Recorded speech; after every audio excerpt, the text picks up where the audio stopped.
Day 39, fear of ill health, बीमार होने का डर। यहाँ कितने लोग हैं जिनको बीमार होने का डर होता है? तो आप सभी लोग बोलेंगे मुझे नहीं है। एक दिया है ऑटो सजेशन। सबसे बड़ा रीजन क्या है? हमेशा ध्यान रखिए, कोई भी बीमारी के मूल में दो फैक्टर्स हैं, भय और क्रोध। 90% बीमारियां साइकोसोमेटिक होती है।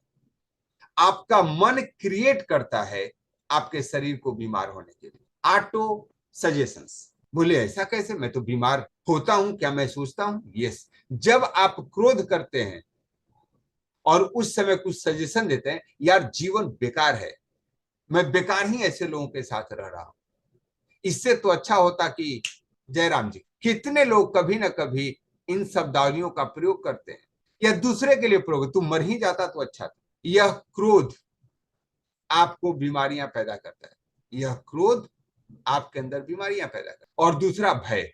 आप देखना, जब आप भयभीत होते हो, आपके पैर जम जाते हैं, आपका हार्ट बीट बढ़ जाता है, ब्लड प्रेशर हाई हो जाता है, आवाज में धिग्गी बन जाती है, तुरंत सिम्टम्स दिखता है, कुछ तुरंत दिखता है, कुछ बाद में दिखता है। Auto suggestions. हम चाहे अनचाहे अपने माइंड को अपने शरीर के प्रति नेग्लेक्ट करना सिखाते हैं या इस बातों का उच्चारण करते हैं। अगर आप करते हैं तो यह भी फियर ऑफ इल हेल्थ है, वह क्रिएट करता है। Second is hypochondria. कितने लोगों को मालूम होता है हाइपोकॉन्ड्रिया क्या होता है? Hypochondria means imaginary illness. एक पिक्चर हमने देखा था, नाम मैं भूल रहा हूं, उसमें नायिका करिश्मा की थी और अजय देवगन का था।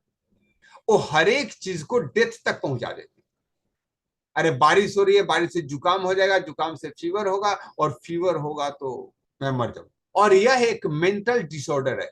ऐसे लोगों के कुछ लक्षण है, कोई भी चीज होगा, एमआरआई सीटी स्कैन सब कुछ करा लेंगे, थोड़ा सा कहीं इन्फेक्शन हुआ वो सारा ट्रीटमेंट ले लेंगे, और वो जाकर के, आजकल तो गूगल अवेलेबल है, सिम्टम्स पढ़ेंगे और उसमें देखिएगा वो स्ट्रीम तक लेके जाता है क्या क्या इसके संभावनाएं हैं, और उसके बाद आप मन पे बिठा लेते हो। इस एटीट्यूड का नाम है हाइपोकॉन्ड्रिया, इमेजिनरी इलनेस।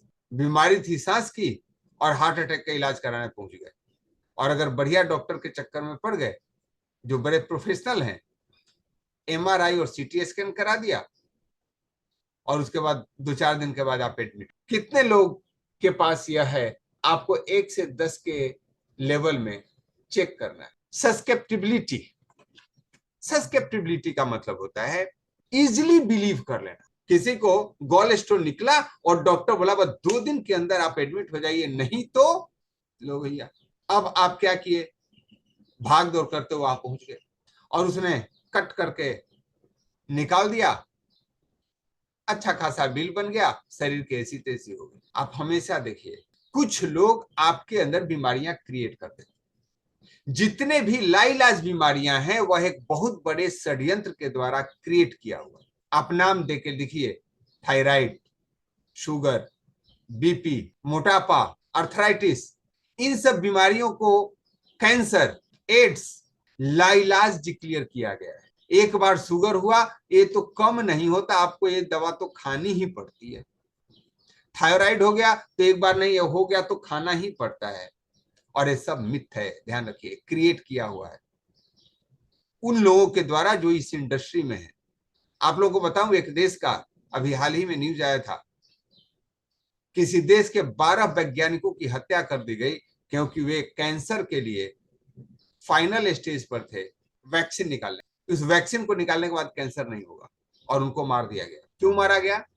क्योंकि किसी के लिए कैंसर व्यापार है। ध्यान रहे, उसी व्यापार को बढ़ाने के लिए बहुत सारे खबरें फैलाई गई, यह बीमारी तो ठीक ही नहीं हो सकता, और हम लोग इजिली बिलीव कर लेते। इजिली तो नहीं करते, लेकिन बार बार रिपीट करने से वह आपके सबकॉन्शियस में आ जाता है। और इस पे एक एक्सरसाइज किया गया, एक व्यक्ति के सारे लोगों को इस बात के लिए ट्रेंड किया गया कि आज आपको इनको यह कहना है कि आज आपकी तबीयत ठीक नहीं लग रही। सुबह उठे, पत्नी ने कहा क्या बात है, आज आपका चेहरा उतरा उतरा हुआ है। बोले नहीं नहीं, आई एम ऑल राइट। बोला मुझे तो बीमार लग रहा है। अपना ध्यान रखिएगा। ड्राइवर को भी सेट किया हुआ, गाड़ी में जाके बैठे, ड्राइवर ने बोला साहब जी आपकी तबीयत ठीक नहीं है क्या? बोले नहीं नहीं मैं तो फाइन। वो अपना अब खुद से ही अपना नब्ज देख रहे हैं, थर्मामीटर लगा के चेक की, नहीं नहीं नहीं I don't have fever. Office में पहुंचे, प्यून ने भी पूछ दिया साहब तबीयत ठीक नहीं है क्या आज? फिर उन्होंने अपने फैमिली डॉक्टर को कॉल कर लिया और डॉक्टर को बताया हुआ था कि आप उनको यह कह देना कि क्या क्या सिम्टम्स हैं, इसमें बीमारी के लक्षण है। और शाम तक वे एडमिट हो गए क्योंकि उनको वो सारे लक्षण आ गए जो एक बीमार व्यक्ति को होते हैं। ही बिकम सिक। एक दिन का एक्सरसाइज क्या हुआ? ये सस्पेक्टिबिलिटी, लोगों ने आपको कहना शुरू किया और आपने एक पैटर्न को डेवलप किया। आज के डेट पे क्या क्या पैटर्न हम डेवलप कर लेते हैं।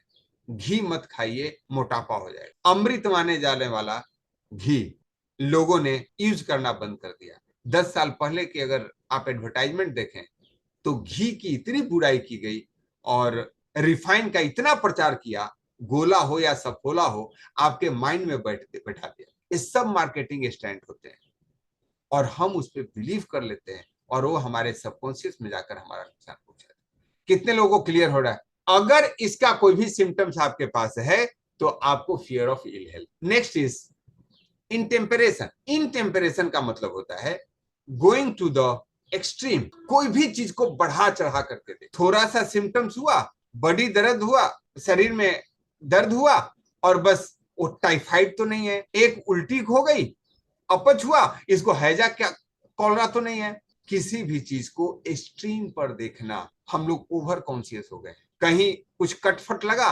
तुरंत टेटवेट का इंजेक्शन लीजिए, इसका इंजेक्शन लीजिए। कितने लोगों ने बचपन में कट लगने के बाद मिट्टी लगा के ठीक किया है? खून निकल रहा है तो मिट्टी लगा लो। आज अगर मिट्टी लगा लो तो तुरंत बोलते इन्फेक्शन हो जाएगा, और हो भी जाता है क्योंकि मिट्टी भी कचरा हो रखा है। और हमें याद है बचपन में खेलते समय कोई ऐसा दिन नहीं हो कि किसी ने किसी को घुटना नहीं फूटता हो और खून रुक नहीं रहा है तो लोग मिट्टी लगा लेते थे और शाम तक, दूसरे दिन तक फिर वापस ग्राउंड में पहुंच गए। ये सुनो क्या कारण है? अब हमने सोचना शुरू कर दिया है कोई भी चीज को बढ़ा करके, जैसे जैसे नॉलेज होना शुरू। और मैं एक घटना हमेशा याद करता हूं।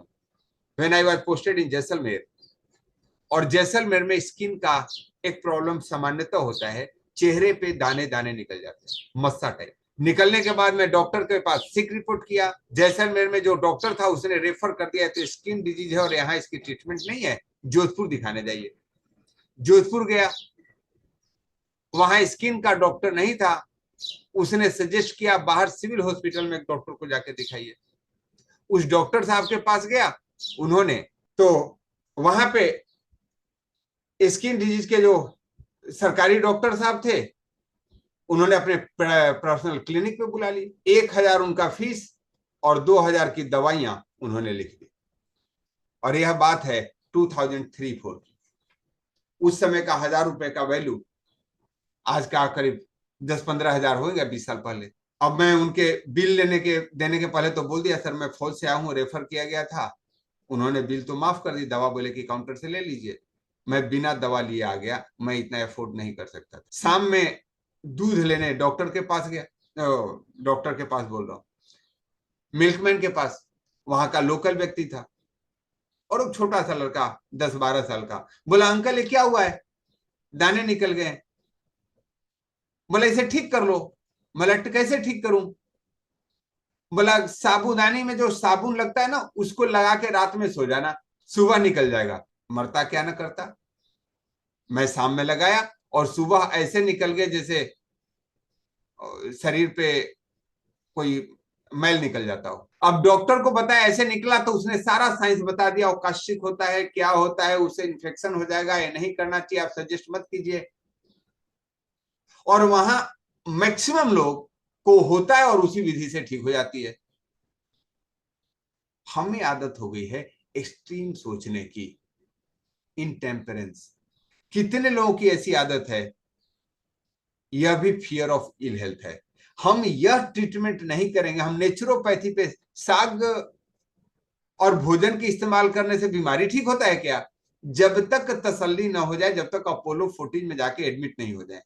और वह तब तो और हो जाता है जब आपके पास कोई हेल्थ कार्ड हो, जब दवा फ्री में करना हो। जब तक बड़े हॉस्पिटल में एडमिट नहीं होते तब तक तसल्ली ही नहीं होती। कितने लोगों ने इस पैटर्न को देखा है? ये gentleman, intemperance, thinking of history, the habit of reading about illness. एक और फियर ऑफ इलनेस क्या होता है, लोग शौकिया तरीके से बीमारियों के बारे में पढ़ते हैं, शौकिया तरीकों से बीमारियों के बारे में पढ़ते हैं। कोई भी एक आर्टिकल निकल गया, लंबे तक जाएंगे जैसे वो बीमारी उनको होने ही वाली है, और उसके बाद कल्पना भी करने लग जाएंगे, ये बीमारी होगा तो ये बताऊंगा। अगर आप इस प्रोफेशन में है इट्स फाइन, अगर इस प्रोफेशन में नहीं है तो कम से कम बीमारियों के बारे में जानिए, इट विल वर्क। और अगर जान रहे हैं तो नेवर एज्यूम दैट मेरे साथ हुआ तो क्या। हर एक दुख को आप इमेजिन करते हो स्वयं के प्रति, and that create future for you. यह आपके भविष्य में होने वाली घटनाएं बन जाती है, because you attract what you think. जैसा आप सोचते हैं वैसा आप आकर्षित करते हैं। The fear of ill health often produces the physical symptoms.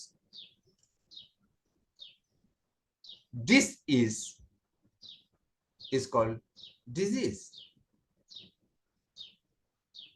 The fear of ill health often produces the physical symptoms of the disease feared. जब आप उस सिम्टम्स को सोचने लग जाते हो वह बीमारी हो जाता है। आप लोगों से मैक्सिमम लोगों ने एनएलपी किया है, और एनएलपी में एक्सरसाइज को कराया गया, एक ग्रुप ऑफ लोगों को बार बार कहा गया कि यह इस आप बीमारी का दवा है, और उनको दवा दी गई, और आधे ग्रुप को दवा न देने की वजह सिर्फ पानी दिया गया, और उनको भी वही चीज बताया गया कि दवा दिया जा रहा है, और दोनों ठीक हुए। क्योंकि आपका माइंड जैसा इमेजिन कर लेता है वैसा ही आपके बॉडी पे इंपैक्ट करता है, चाहे वह दवा के विषय में हो या बीमारी के विषय में। इसको प्लेसिबो इफेक्ट भी बोलते हैं। Consider your past experience and the reoccurrence some of the disease in your life and you will find a pattern of your ill health connected to your mental thought. मेरे mental pattern में एक ऐसा था कि जब भी मैं ठंडा पानी पी लूंगा मेरा गला खराब हो जाएगा, और जब गला खराब होगा तो 2 महीने तक ठीक नहीं होगा। ये एक पैटर्न बना हुआ था, और एनएलपी करने के बाद मैंने उस पैटर्न को ब्रेक किया कि मेरा गला खराब नहीं होता, और यह 2 महीने तक नहीं चलता हुआ। और आप सबने देखा होगा, कम से कम मैं प्रतिरोध तो आपके सामने रूबरू होता हूं, गला खराब होते ही सेशन बंद करना होगा। तो पिछले 2-2.5 सालों में ऐसी नौबत नहीं आई है, and I remember the technique of NLP. कितने लोग क्लियर है इस बात से? आपको अपने पैटर्न को देखना है। कोई भी बीमारी आप प्रोन होते हैं उसको, यह बीमारी हमें हो जाती है, ऐसा करने पे उसको मेंटल पैटर्न को ब्रेक कीजिए। Utilise the technique of NLP. Rank yourself on a scale of 1 to 10 against each of the symptoms. Remember, be authentic and true to yourself. ये जितने भी 5 तरह के सिम्टम्स आपने देखे हैं उस पे स्केल पे डालना 1 से 10 तक, कौन कौन से सिम्टम्स के आप शिकार हैं। अगर आपने इसको नोट नहीं किया है तो आप उसका स्क्रीनशॉट ले लें। Thank you so much everyone. और अगर आप इसको YouTube पे देख रहे हैं तो इसके कमेंट बॉक्स में असाइनमेंट डन जरूर लिखिएगा अगर आपने असाइनमेंट कर लिया है। Thank you so much.